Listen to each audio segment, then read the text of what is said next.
you mind just telling me a little bit, kind of, about yourself, kind of your time in Colonie, in high school and kind of stuff like that? Yeah. Like I said, I grew up here. I actually frequented this spot a lot in high school. I'd ride my bike, run, train, work out.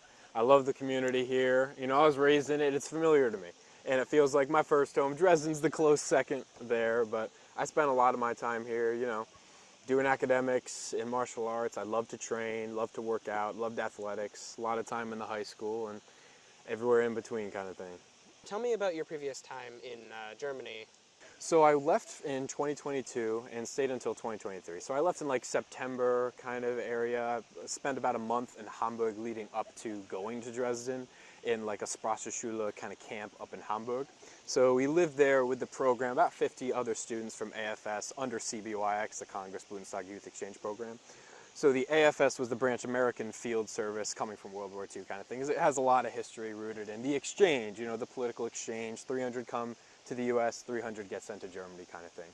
And we were exposed to a lot of culture there, and we were brought in very kindly by the kind of youth officers that facilitated our integration in the culture as best as possible, learning, you know, what we can of the language, how people act, learning the etiquette of Germany, which is slightly different than the USA, but it wasn't anything, you know, too aggressive to adapt and learn. And, you know, I spent a lot of time in Dresden, traveling in and around Europe as well. Had a lot of friends out there. I made visits, but I went to school in between all those kind of short trips and stuff over at a place called Gymnasium Quocha, which is in Reichsdorf, a place that my host father lived in, so did I. My host father, Uwe, is the second in command of the Dresden City Fire Brigade. And so from day one when I arrived, it was going to the nearest fire department, the Freiwillige Feuerwehr, the volunteer fire department, swearing in as a firefighter there, and you know, getting everything that comes with it. I went to what's called the Dienst, what here they would term as drills, as well. I was in the volunteer fire department here over in Stanford Heights before I left for about a year. So it wasn't too much of a shift, but it was kind of cool how I got to see the differences in gear, operation, and I had a back door really to look into the inner workings of the emergency systems in Germany, which were really different, but really cool. I loved my time there. Was it something that you always kind of wanted to do, was being a firefighter, EMT, or anything Yeah, like that? the emergency services has really attracted me since I was very young. My father was in the military for 20 years. He was a combat medic in the Army and Air Force. He worked with SOCOM as well as an attached unit, not necessarily directly in. And my brother grew up, he was a paramedic and is now a police officer, so he set a really good example for pretty much the entire spectrum of emergency services with that, handling conflicts and every kind of space in between. So the kind of steps were laid out for me to pick a career path kind of thing. Yeah. Definitely sounds like kind of push towards Yeah, it's it. kind of the path of least resistance there. You know, I grew up a lot at the dinner tables hearing them, you know, give medical talk back and forth. And I'll be completely honest, the reason I think I got into emergency medical services and in that field in general was because I sat at that dinner table so much and heard them throw around all these like linguistics and vernaculars that I totally did not understand. And I think one day it just clicked in me that I can no longer handle not understanding what they're talking about. I have to be good at it too. So call that pressure, call that coercion, you know. There's a gray line in between. All right, definitely. Yeah. Walk me through, walk me through this incident that happened on the German tram. So it was the night of August 24th, going into the early morning of August 25th. The stabbing, slashing, whatever you want to call it, happened right at about 12:25 a.m. But before that, I was out with one of my friends, longtime friends that I met in 2022 when I lived over in Germany for the Sprachschule, the study abroad year. And I was out with my host brother as well. And this was the first like real night I could relax in Dresden. Going to Germany had been such a pain. Weather delays in airports pushed my arrival back a day. So the original day I had as kind of a relaxation period when I got there was quickly nullified, and we just got back from a trip to Switzerland. And this is my first night to relax, so we went out and, you know, we're having a good time. We're going to a couple different venues that they want to show me, places that I've never really been before or, you know, heard about in my year but never really visited. And we are going to this one spot. My friend recommends we go to a different one, like down in Altstadt, which is Old Town. At that time, we were in a place called Neustadt, New Town, above the Elbe. And this place we were going to was below. So we had to ride the tram over there. So we go to this place called Albert-Platz, and it's kind of like the central place for trams in Neustadt. I get up there and we hop on the tram and I see this girl sitting alone. Just quiet, unbothered kind of thing, and I didn't really think much of it. I was with my friends, so I was pretty occupied with them. We were laughing, smiling, enjoying the night kind of thing. It was good to just be together kind of finally, after so long being apart. And I sat down for my back to the girl. So the girl was facing this way. I was facing the back of the tram, and my other two friends who were sitting like right across from me on the seats. And, you know, everything's fine. I hear this yelling, this guy yelling from behind. I look behind me, there's this dude just angry expression on his face, throwing around what appears and sounds to be like insults and stuff coming up to the girl. Not kindly kind of thing. And I noticed that, and immediately my guard kind of went up. I was like, all right, well, is this a threat to the woman? And he came up, started harassing her, got a little bit physical. I was like, hey, man, like, is everything okay? I stood up a bit, like what's going on here kind of thing. This guy in particular was yelling. The girl was yelling in response to him, but it wasn't really angry yelling that she was giving back. It almost sounded like fearful cries in a way. So I was healthfully nervous for her safety. And so I stood up, tried to get like involved and just diffuse the situation. He turned that aggression that he was pointing at that girl right to me, started screaming, yelling at me, and pretty much I was like, yo, like, relax, man. I'm just making sure everything's all right. My friends tapped me on the back. They're like translating what they can hear from what he's screaming at me. Yeah. And they're like, it's okay. Like, they're sorting through a problem. They're like of the same clique, it translated to. So that kind of rubbed me the wrong way. I was like, all right, well, even if they're from the same clique, it's not okay for a guy to get on a tram and start harassing, especially physically harassing a woman kind of thing. It's not something I'm just going to sit idly by for. Right. So I sat back down. I was like, all right, just please don't do that kind of thing. And I'm keeping a healthy watch on him. I'm looking around for security cameras to make sure, you know, this is documented and stuff, because I definitely see this possibly going in a more tense direction if this keeps up. The guy didn't seem very reasonable. He was absolutely all over the place, angry, screaming, shouting still. He kind of took a couple paces away from the girl, did like a loop or two in like this little kind of bay area right next to the tram doors where they open. And the tram was moving at this point, and he comes right back, starts yelling again, really angry this time, more than before. And the girl stands up, shouts something. It sounded like a cry for help. It sounded like stop kind of thing. And so I looked over and hits her with a closed fist, grabs her and throws her down onto like the tram seats, like right in the corner. At that point I was like, yeah, no, not on my watch, man. So I stood up, reached out my hand. I'm worried about her, so I reached out my left hand to try to get distance between her and him, and me and him especially. Like, stop kind of thing. Just shouted, stop, relax. And he looked at me, threw a punch. He got me right like here. He had something in between his knuckles too. He was trying to like take out my eye or something. I don't know. He was not thinking straight. He seemed to me like he was, you know, on some drugs, maybe. I really don't know, but he definitely acted like it. And being in EMS for so long, I know what it looks like when people are on drugs. It's not necessarily that they look away, that when you give them verbal commands, it just goes in one ear and comes out the other. And with this guy, it was the same thing. He was not hearing, or he was just not listening to me.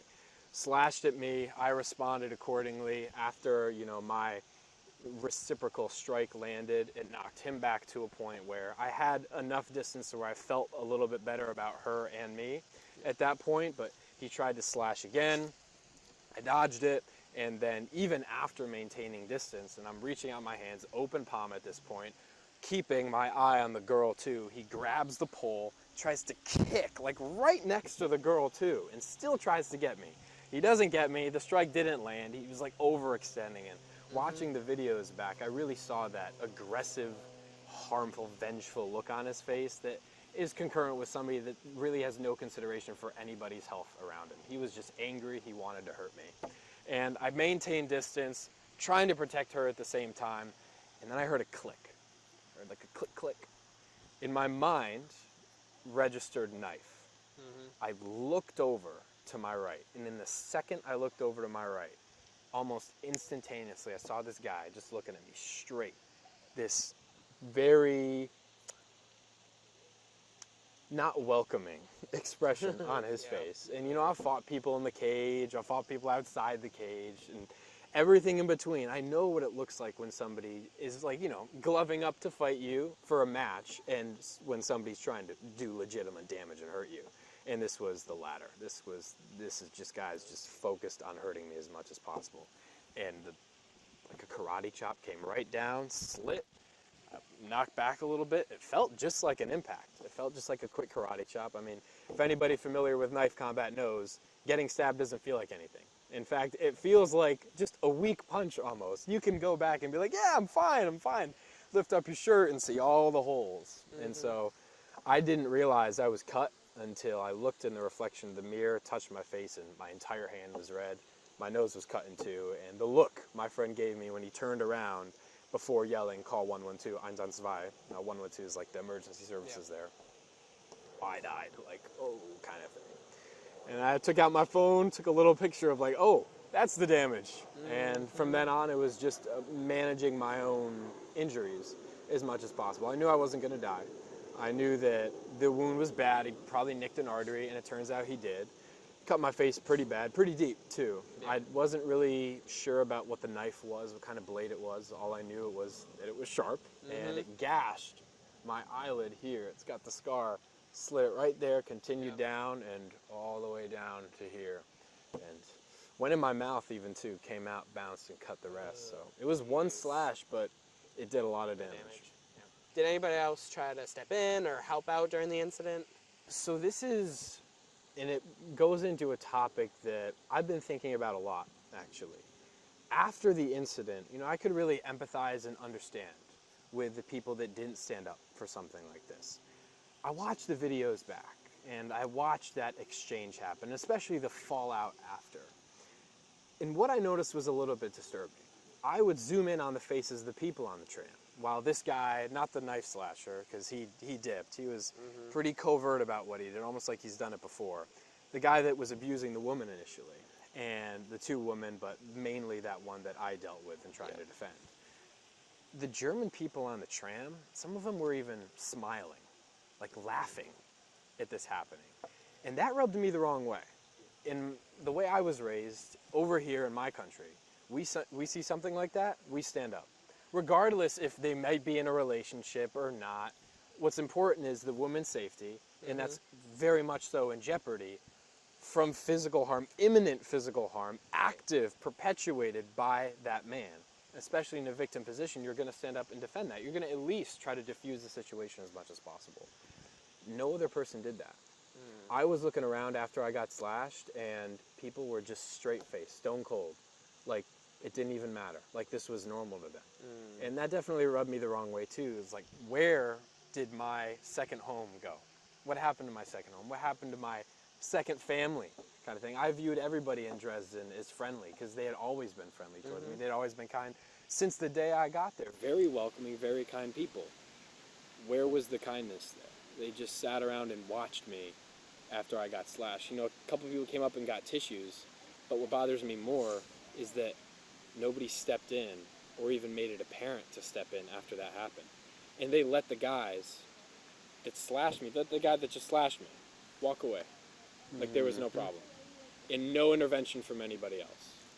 And the guy that abused that woman, some people are just smiling at as he continues to be dragged away by his friends and keeps beating on the woman that he was initially. And she follows him. Yeah. Yeah, man.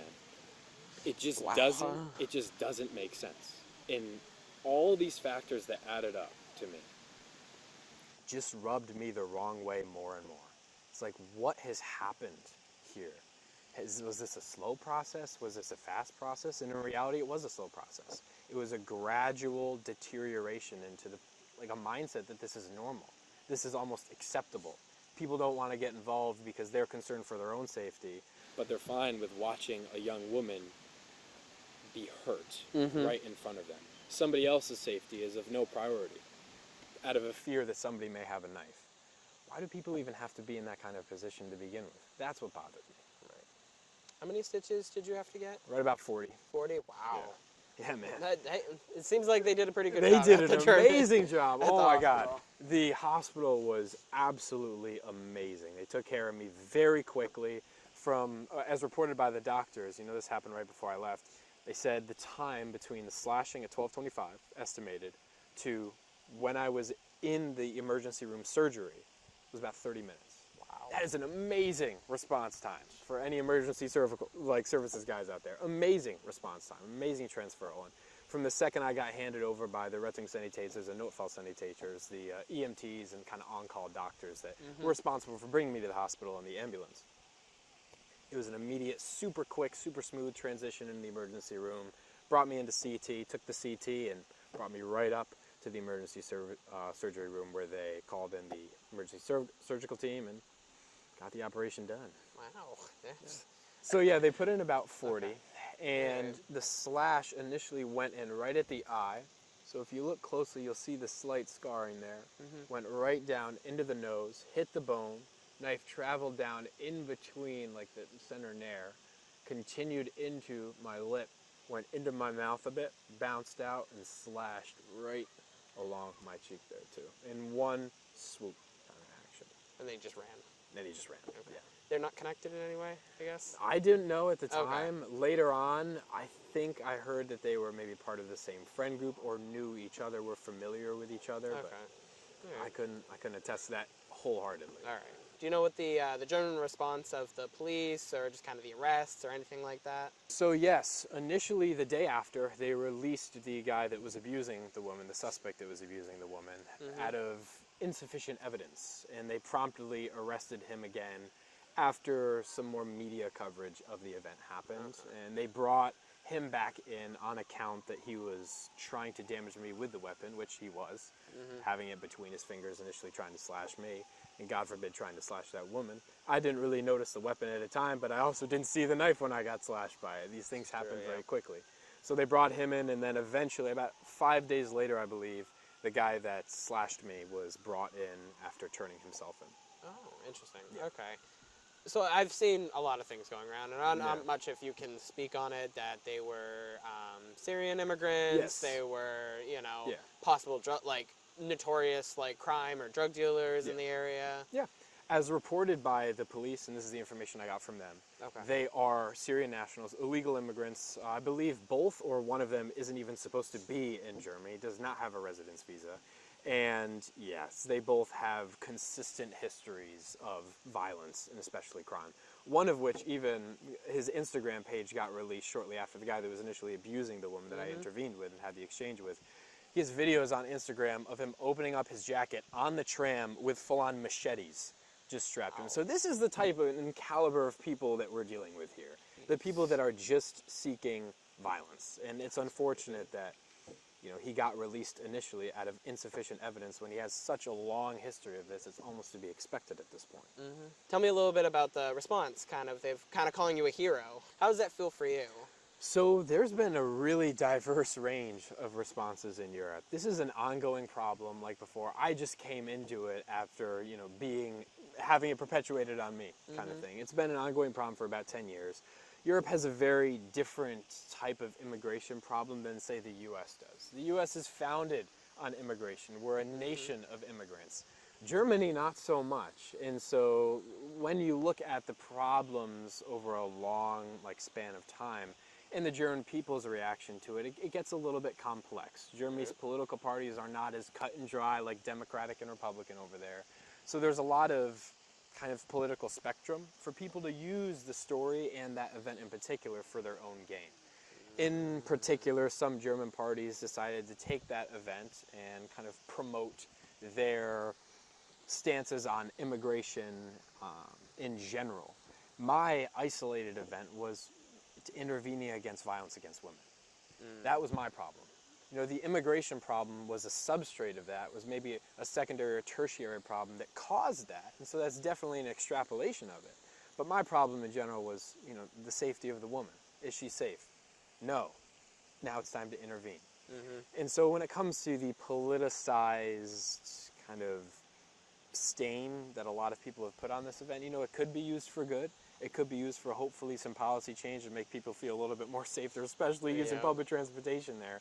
But at the same time, you're going to have radicals on both sides use it and throw out accusations because of it, There are accusations of racism out there. There's accusations of bigotry, these kind of things.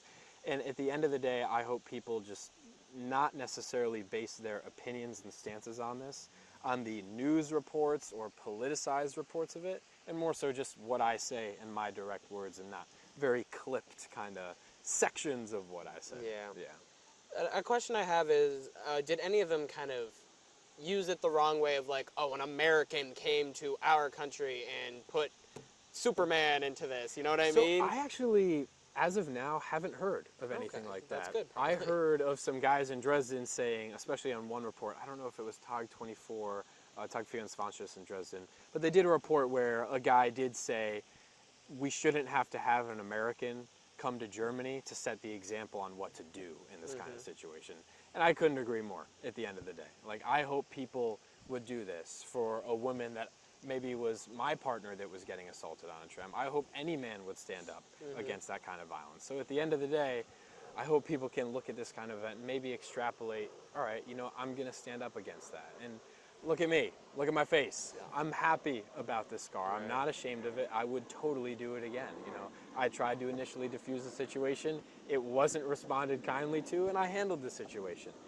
But the real problem to me was that some guy came up out of nowhere, not even involved in it, and just took a slash at me to take a slash at me.